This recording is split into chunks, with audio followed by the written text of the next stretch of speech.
아이들의 웃음소리가 울려 퍼지고 봄꽃이 만발한 조용한 부산의 한 공원에서 작은 용기 있는 행동 하나가 폭풍을 일으켰다. 비번이던 박소연 해군 소장은 청바지 차림으로 놀이터 근처에서 담배를 피우던 젊은 경찰관에게 다가갔다. 뒤따른 것은 인종적 적대감과 권력 남용의 끔찍한 순간이었다. 그 경찰관은 자신이 감히 위협하는 여성이 누구인지 모른 채 그녀에게 총을 겨누었다. 그가 몰랐던 사실은 지역 사회 전체를 뒤흔들고 그에게 모든 것을 잃게 만들 것이었다. 저희와 함께 하십시오. 이 이야기는 잊지 못할 것입니다. 이 콘텐츠가 마음에 드셨다면 잊지 못할 다음 이야기를 위해 좋아요, 공유, 구독을 눌러주세요. 부산 해안공원의 공기는 만개한 벚꽃 향기와 해안가 토요일 오후의 먼 허밍소리로 가득했다. 놀이터에서는 아이들의 웃음소리가 흘러나왔고 날카로운 비명과 킥킥거리는 소리가 만화경처럼 어우러져 봄바람에 나무잎 스치는 소리와 섞였다.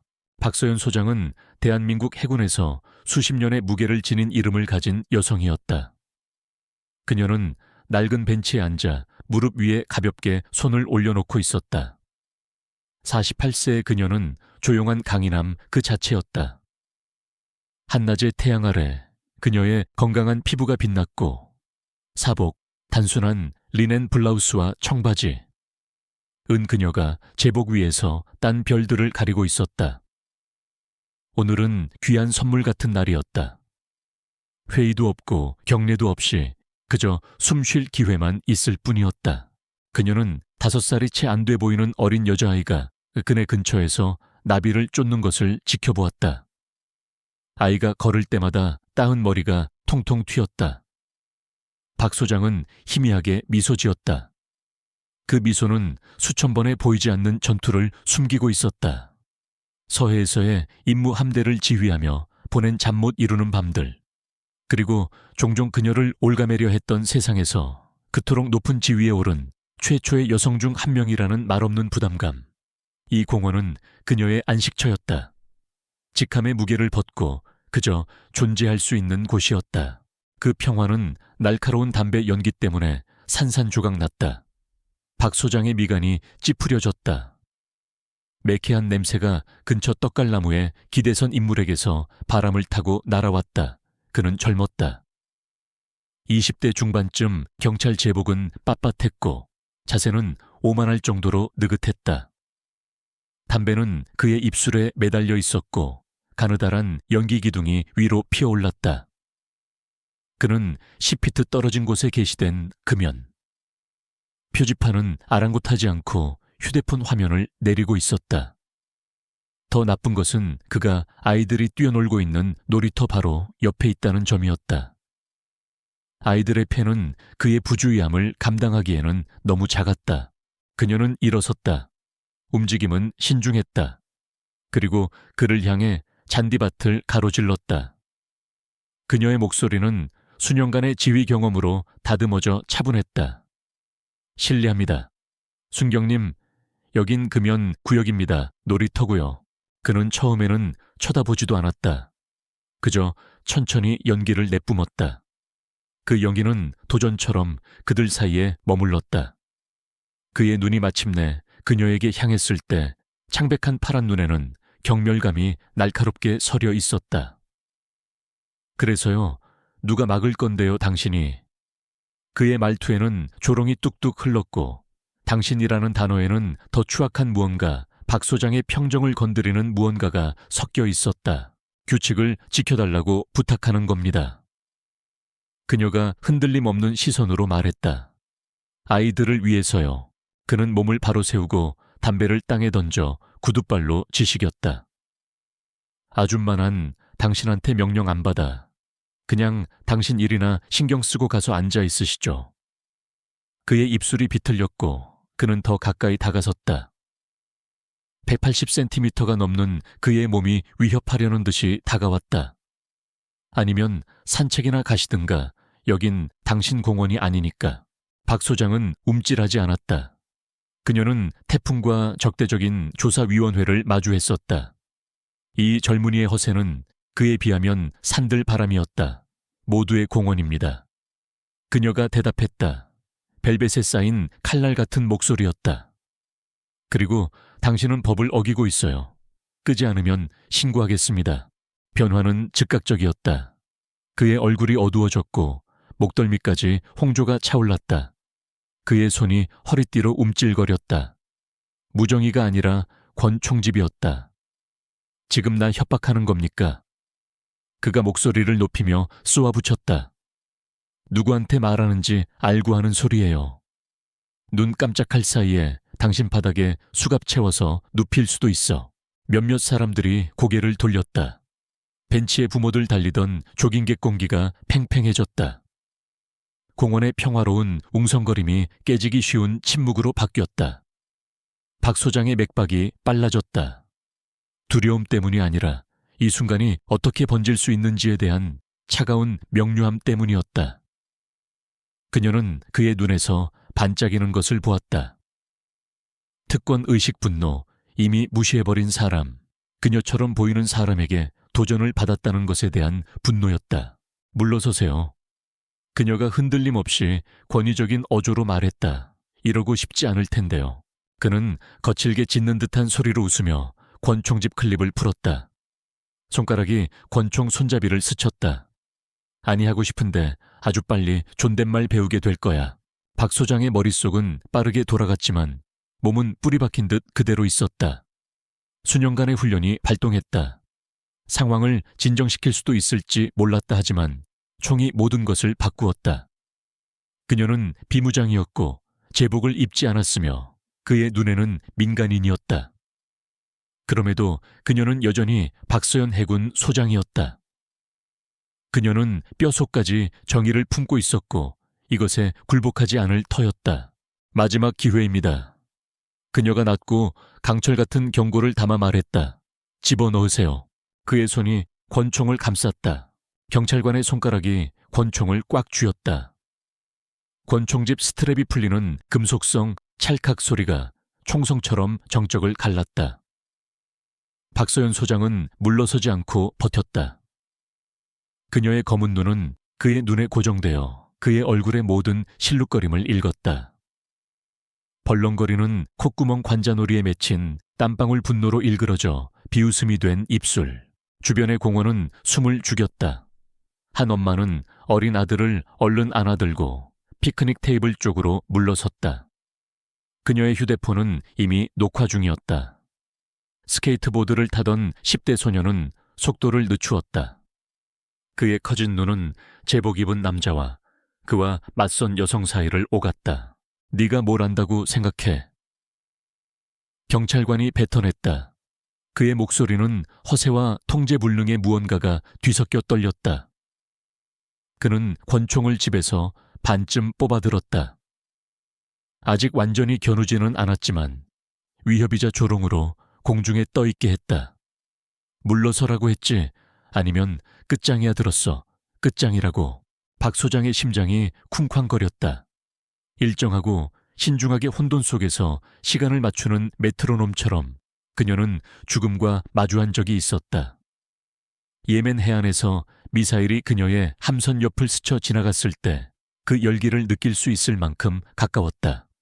이것은 달랐다. 이것은 전쟁터가 아니었다. 놀이터였다. 그럼에도 불구하고 같은 결의가 지금 그녀를 통해 솟구쳤다. 권력으로 위장한 비겁함에 굴복하기를 거부하는 같은 마음이었다. 무기를 내려놓으세요. 그녀가 조용한 천둥 같은 목소리로 말했다. 각 단어는 신중했다. 당신은 실수하고 있습니다. 그는 웃음을 터뜨리며 더 가까이 다가섰다. 총은 이제 완전히 그의 손에 들려 있었고 총구는 낮게 향했지만 점차 올라가고 있었다. 실수. 여기서 유일한 실수는 당신이야. 나한테 주인 행세하듯 입을 놀리는 거 아줌마 같은 사람들은 항상 우리한테 함부로 말해도 된다고 생각하지. 아줌마 같은 사람들. 그 말은 날 것 그대로 의도적으로 날아와. 어떤 가식도 벗겨버리는 따귀처럼 느껴졌다.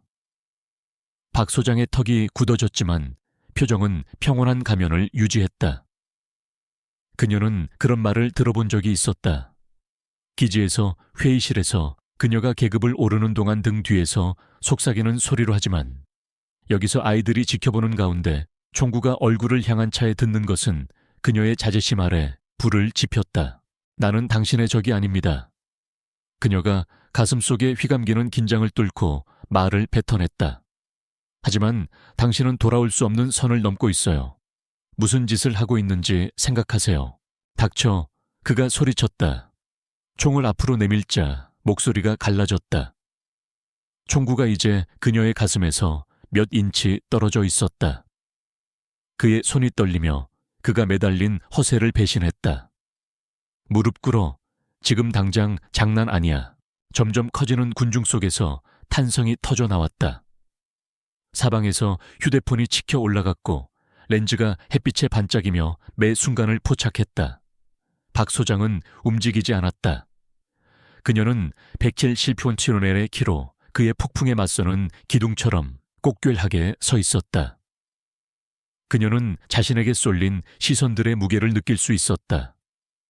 부모들, 아이들, 그녀가 무너질지 기다리는 낯선 사람들. 그녀는 무너지지 않을 것이다. 그를 위해서도, 누구를 위해서도 당신은 내가 누군지 몰라. 그녀가 부드럽게 거의 혼잣말처럼 말했지만 그가 들을 수 있을 만큼은 컸다. 자랑이 아니었다.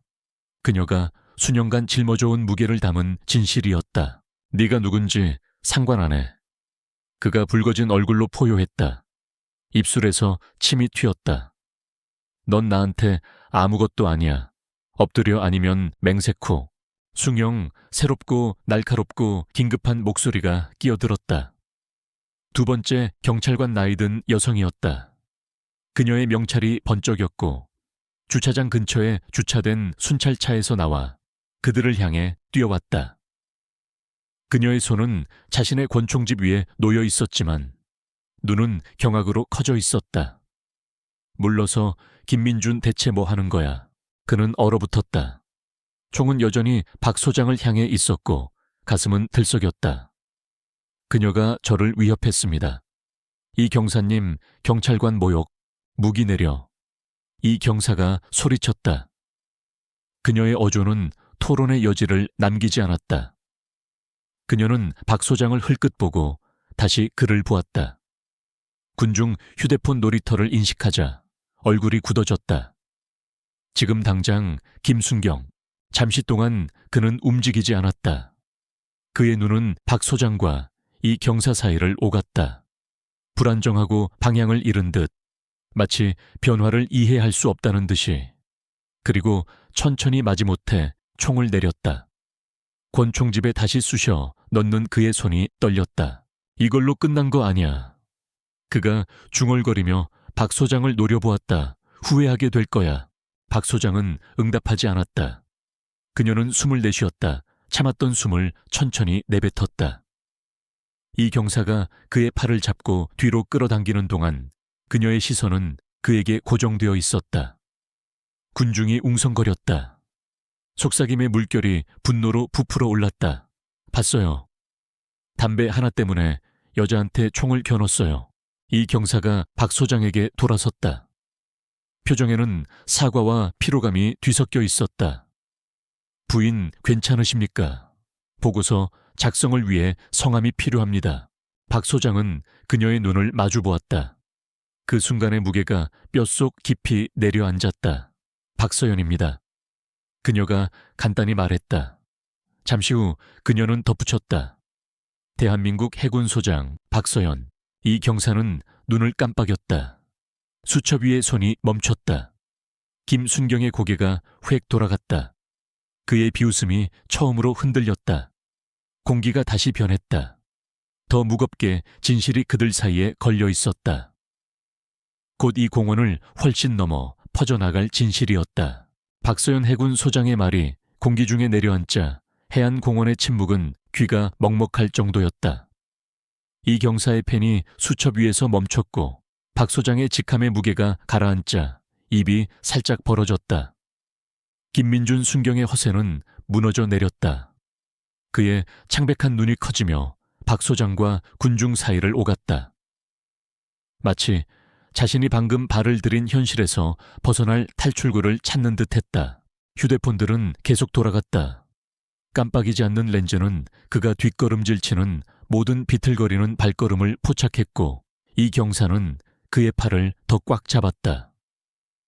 소장님, 이 경사가 말했다.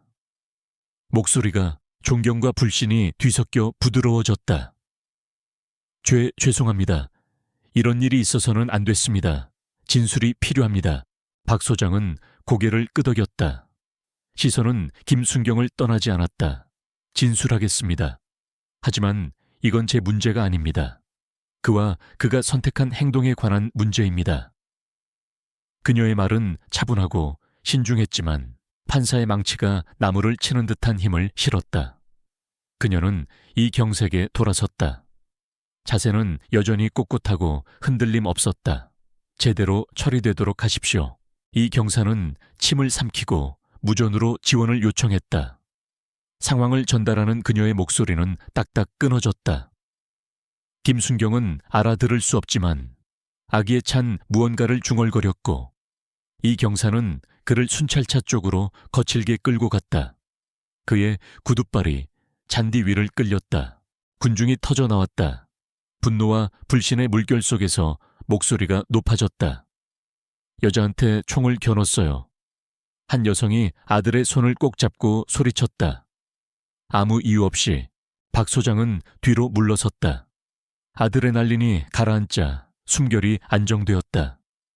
그녀는 자신에게 쏠린 시선을 느꼈다. 구경꾼들뿐만 아니라 역사의 무게, 자신이 2배로 증명해야 했던 모든 순간의 무게를 느꼈다. 그녀는 안고 싶었다. 이곳에 찾으러 왔던 평화를 되찾고 싶었다. 하지만 이것이 끝나지 않았다는 것을 알았다. 아직은 땅거미가 질 무렵 이야기는 불붙었다. 영상이 소셜미디어를 휩쓸었다. 김순경의 총이 박 소장의 얼굴을 향한 거친 영상.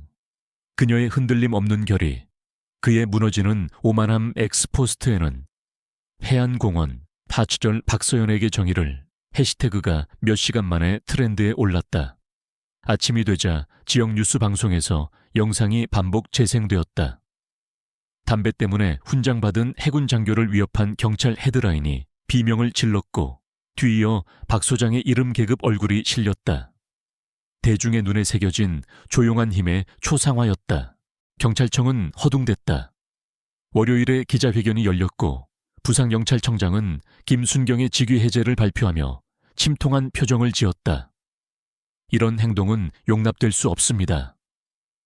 그는 굳은 목소리로 말했다. 내부 감찰에 전적으로 협조하고 있습니다. 하지만 지역사회는 진정되지 않았다. 경찰청 밖에서는 시위가 격렬해졌고 변명은 그만. 책임자를 처벌하라고 적힌 팻말들이 습한 부산 공기 속에서 흔들렸다. 그날 이 경색에 전달된 박 소장의 진술서가 온라인에 유출되었다. 사건에 대한 침착한 설명이었고 정의를 요구하는 호소로 끝맺었다. 저뿐만 아니라 이런 일 그리고 더 심한 일을 겪은 모든 사람들을 위해서 김순경의 해고는 일주일 후 신속하게 이루어졌다. 신체 카메라 영상, 거칠지만 명백한 이 그의 이유 없는 공격성을 보여주며 공개된 후였다. 청장은 약간 떨리는 손으로 직권 면직 사유서에서 직권 남용과 권력 남용을 언급하며 생방송으로 읽었다. 김순경의 이름은 명단에서 사라졌지만 그의 얼굴은 집단 기억 속에 남아 감시 아래 휘청이는 시스템의 상징으로 남았다. 다음 토요일 박 소장은 공원으로 돌아왔다. 벚꽃은 여전히 피어 있었고 놀이터는 여전히 웃음소리로 메아리 쳤다 하지만 공기는 다르게 느껴졌다. 긴장되고 살아 숨쉬는 듯했다. 작은 무리가 그녀에게 다가왔다. 딸과 함께 온 어머니 지팡이를 든 은퇴자, 스케이트보드를 든 10대 소년, 감사합니다. 어머니가 목매인 소리로 말했다. 맞서 주셔서요. 소녀가 그림을 내밀었다. 파란 옷을 입은 여자가 총을 든 남자와 마주선 막대 그린 머리 위에는 해가 빛나고 있었다. 박 소장은 그것을 받았다. 손가락이 크레용 선을 스쳤다. 저 혼자 한 게 아닙니다. 그녀가 희미하게 미소 지으며 말했다. 여러분 모두 함께 하셨어요. 그날 밤 소박한 집에서 혼자 박 소장은 부엌 식탁에 앉아 있었다. 그림은 꽃병에 기대어 놓여 있었다. 그녀는 그 가장자리를 따라 손가락을 움직였다. 그녀의 생각은 김순경이나 총이 아니라 그 그림을 그린 소녀에게로, 놀이터의 아이들에게로 그녀의 이름을 결코 알지 못하겠지만 이 일 때문에 조금 더 안전하게 걸을지도 모를 사람들에게로 흘러갔다. 휴대폰이 울렸다. 인터뷰를 요청하는 기자의 이메일 지원을 제안하는 인권단체의 또 다른 이메일. 그녀는 그것을 옆으로 치워두었다. 내일이면 그녀는 자신의 함정으로, 해군으로 벽돌 하나하나 쌓아 올린 삶으로 돌아갈 것이다. 하지만 오늘 밤 그녀는 고요함이 내려앉도록 내버려 두었다. 그녀가 한 일의 무게, 그녀가 항상 해왔던 일의 무게가 어깨 위에 가볍게 놓여 있었다. 밖에서는 바람이 해안공원을 통해 변화의 속삭임을 실어 날랐다. 한 여성의 저항으로 영원히 기억될 도시, 그리고 어딘가에서 아이의 희망의 깜빡임이나 시위대의 구호 속에서 박 소장의 유산은 뿌리를 내렸다. 끝이 아니라 시작으로 아직 아무도 볼 수 없는 지평선을 향해 뻗어나가며